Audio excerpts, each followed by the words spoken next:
dans ces rues-là, il y a Jean, pas le même que Chrétien, un autre. Et Jean, il est amoureux, fou de Madeleine.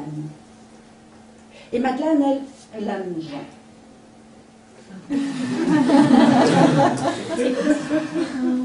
Et un jour, Jean, il n'en peut plus. Il prend son courage à deux mains et il va trouver Madeleine et Madeleine, s'il te plaît, deviens mon épouse. Je t'aime passionnément. Et tu verras, on sera heureux tous les deux jusqu'à la fin de nos jours. Alors, s'il te plaît. Ouais, faisons ça. Ça, ce sont les conteurs et conteuses de Racontance qui se réunissent les 3e vendredis du mois à la Fleur en papier doré, rue des Alexiens à Bruxelles, pour leurs traditionnels apéros-contes.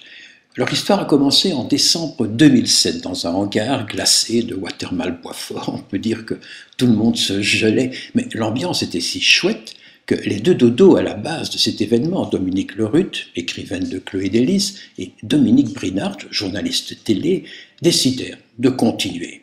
D'abord chez Catherine Brutou, au Théâtre Méridien, puis à l'Espace Delvaux, et enfin dans toutes sortes de festivals du conte comme Chigny, Suris, etc., où leur talent ne cessait de progresser en même temps que leur public. Depuis près de 2 ans, Racontance est installé à la Fleur en papier doré et propose des spectacles quasi professionnels, voire internationaux, auxquels se mêlent des conteurs amateurs. Une affaire désormais bien rodée, dont la fin est programmée bien sûr pour le 21 décembre prochain, date de la fin du monde selon le calendrier Maya. Chez Macadam, il y a un grand-père.